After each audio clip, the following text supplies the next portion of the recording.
చక్కని చందమామ కథలు. పిల్లలు, ఈరోజు చందమామ కథ నేలను రాలిన పళ్ళు. ఒక అడవికి దగ్గరలో 5 ఎకరాల తోటని సాగు చేస్తూ ఉండేవాడంట వీరయ్య అనేవాడు. అయితే ఆ తోట వీరయ్యది కాదు. అక్కడికి కొంచెం దూరంలో ఉన్న ఒక షావుకారిదంట. ఆ తోటలో రకరకాల చెట్లుండేవి. అన్ని కాలాల్లో కూడా తోటలో ఏదో ఒక పండు ఉంటూనే ఉండేది. అయితే షావుకారికి వీరయ్యకి మధ్య ఉన్న ఒప్పందం ఏంటంటే, చెట్టున ఉన్న పండ్లని వీరయ్య ముట్టుకోకూడదు. గాలికి కింద రాలే పళ్ళు మాత్రం వీరయ్యవి. వాటిని వీరయ్య తినొచ్చు, లేకపోతే అమ్ముకోవచ్చు. ఎప్పుడన్నా ఒకసారి గాలివాన వచ్చేది. అప్పుడు తోటలోని పళ్ళన్నీ రాలేవి. అప్పుడు మొత్తం వీరయ్యకి అన్నమాట ఆ పండ్లు. అప్పుడు చాలా లాభాలు వచ్చేవి వీరయ్యకి. కానీ ప్రతి సంవత్సరం గాలివాన రాదు కదా, అందుకని పక్కనే ఉన్న అడవిలో కట్టెలు కొట్టుకొని వాటిని అమ్ముకొని జీవితాన్ని సాగించేవాడు. వీరయ్య భార్య పుల్లమ్మ కూడా అతనికి ఎంతో సహాయంగా ఉంటూ ఉండేది. ఆ తోట చుట్టూ కూడా ప్రహరీ ఉండేది. మధ్యలో వీరయ్య గుడిసె ఉండేది. గుడిసెను ఆనుకొని పెద్ద గడ్డివాము కూడా ఉండేదంట. 2 ఎడ్ల సహాయంతో దిగుడు బావిలో నీటితో అతను తోటను తడుపుతూ ఉండేవాడంట. అయితే తోటని నమ్ముకున్న వీరయ్యకి ముసలితనం వచ్చేస్తుంది. అయినా కానీ తోటను వదిలి వెళ్ళడానికి ఆయనకి మనసొప్పదు. తోట యజమానికి కూడా వీరయ్య మీద చాలా నమ్మకం. ఆయన 2-3 రోజులకు ఒకసారి వచ్చి తోటలోని పళ్ళన్నీ తీసుకొని కోయించి అమ్మకానికి పంపిస్తూ ఉండేవాడంట. ఒకరోజు వీరయ్య కట్టెలు కొట్టుకొని పల్లెలు అమ్ముకొని కొన్ని సరుకులు కొనుక్కుంటాడు. తిరిగి వస్తూ ఉంటే ఎక్కడి నుంచో అతనికి ఉల్లిపాయలు వేయిస్తున్న వాసన కమ్మగా ముక్కుకు తగిలిందంట. ఉల్లిపాయలతోటి పప్పు పులుసు చేయించుకుందామని మనసు పుడుతుంది. దాంతో 1/2 కిలో ఉల్లిపాయలు కొనుక్కొని ఇంటి దారి పడతాడు. అయితే ఏదో ఆలోచిస్తూ పరధ్యానంగా నడుస్తూ ఉంటాడు వీరయ్య. దగ్గరకు వచ్చేదాకా కూడా ఒక ఆకారం తన దగ్గరకు వచ్చిందన్న విషయం అర్థం కాదు. అదొక పెద్ద ఎలుగుబంటి. 2 కాళ్ళ మీద నిలబడి నోరు తెరిచి కూరలు బయట పెట్టి వీరయ్యను పట్టుకోవడానికి సిద్ధంగా ఉంటుంది. వీరయ్యకి ఇంకా పై ప్రాణం పైనే పోయినంత పనవుతుంది. వెనక్కి పరిగెత్తేందుకు కూడా వీల్లేదు. అది మరీ దగ్గరలోనే ఉంది కదా.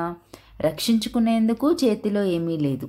ఎలాగూ చావు తప్పదు. అయినా ఎలుగుబంటితో అంటాడు, నన్ను చంపితే నీకిప్పుడు ఆకలి తీరొచ్చు, కానీ మళ్ళీ రేపు నీకేదన్నా దొరకాలి కదా అని. రేపటి సంగతి తర్వాత చూచుకుందాం అంటది ఎలుగుబంటి.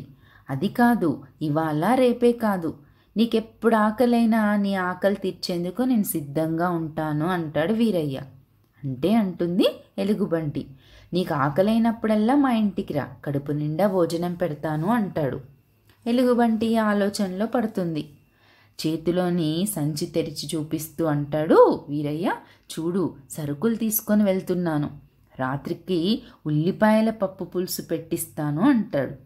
ఉల్లిపాయ వాసన తగలగానే ఎలుగుబంటికి నోరూరుతుంది. సరే, ఇప్పటికి వదిలేస్తున్నా, కానీ నాకు ఎప్పుడైనా ఆహారం దొరక్కపోతే మాత్రం నిన్ను చంపుతాను. రాత్రికి మీ ఇంటికి వస్తాను.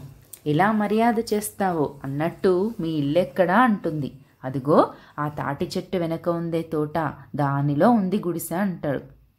ఇంకా చావు తప్పి కన్నులొట్టపోయినంత పనవుతుంది అతనికి.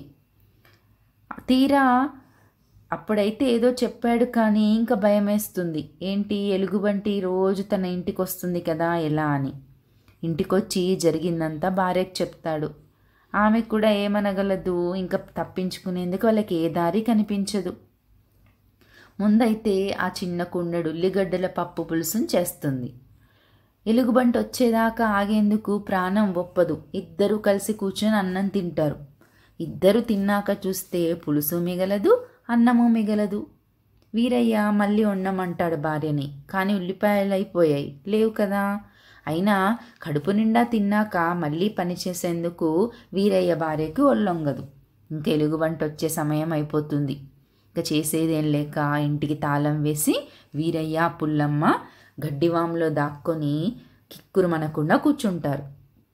5-6 నిమిషాలు గడిచేటప్పటికల్లా తలుపు చప్పుడవుతుంది. ఇంకా ఊపిరి కూడా గట్టిగా పీలిస్తే ఎలుగుబంటికి ఎక్కడేంపిస్తుందని మెల్లిగా గాలి పీలుస్తుంటారు ఇద్దరు. తలుపు దగ్గర శబ్దం ఇంకెక్కువైపోతుంది. ఇంకా పెద్ద చప్పుడవుతుంది. ఇంకా తలుపు తెరవలేదని ఎలుగుబంటి దడదడా బాతున్న శబ్దం వినిపిస్తుంది. తలుపు తాళం వేసి ఉంటుంది. ఇంకా లోపల ఎవరూ లేరని దానికి అర్థమైపోతుంది. కోపం కొద్దీ తలుపులు బాదుతూనే ఉంటుంది. మోసం చేసినందుకు వీరయ్య పైన కసి తీర్చుకోవాలనుకుంటుంది. తోటలోకి నడుస్తుంది. ఇంకా చెట్టు కొమ్మలన్నీ ఇష్టం వచ్చినట్టు విరిచేస్తుంది. మొత్తం పండ్లన్నీ నేల రాల్చేస్తుంది. 1 గంట సేపు అలా చేశాక దానికి ఆయాసం వస్తుంది. ఒక పక్కన బాగా ఆకలేస్తుంటుంది, ఇంకొక వైపున బాగా కోపం.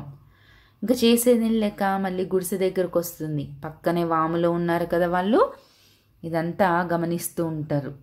ఇంకా చెమటలు వచ్చేస్తుంటాయి వాళ్ళకి. అయినా కానీ కదలక మెదలక అలానే ఉంటారు. ఇంకా పుల్లమ్మ చాలాసేపటి నుంచి ఆపుకొని పెద్దగా ఒక్క తుమ్ము తుమ్ముతుంది. ఆ తుమ్మిన ధ్వని ఏదో పెద్ద శబ్దంతో తుపాకీ పేలినట్టు అనిపిస్తుంది. ఎలుగుబంటి భయపడిపోయి అడవిలోకి పరిగెత్తుతుంది. ఇంకా తెల్లారేదాకా కూడా వాళ్ళ గడ్డివాములోంచి బయటకు రారు. తెల్లారాక తోటలోకి పోయి చూస్తే ఏమవుతుంది, కింద మొత్తం అన్ని పళ్ళే రాలి ఉంటాయి. యజమాని కూడా వచ్చి చూస్తాడు. వీరయ్య చెప్పిందంతా వింటాడు. ఇంకా యజమాని ఒప్పందం ప్రకారం వీరయ్య ఆ పళ్ళు మొత్తం అమ్ముకుంటాడు. లాభం పొంది సుఖపడతాడన్నమాట. అయితే ఎలుగుబంటి వల్ల ఇదంతా జరిగిందని ఎలుగుబంటి చేసిన ఉపకారం అతను మర్చిపోడు. మళ్ళీ అది ఆ ప్రాంతాలకు వస్తుందేమో అని చాలా కాలం ఎదురు చూస్తాడు. వస్తే దానికి మళ్ళీ ఆతిథ్యం ఇద్దామని. కానీ ఎన్నడూ అది రానే లేదంట. పిల్లలు, ఇంతటితోటి కథ కంచికి మన ఇంటికి. ఈ కథను రాసిన వారు జి. సుబ్బలక్ష్మి గారు.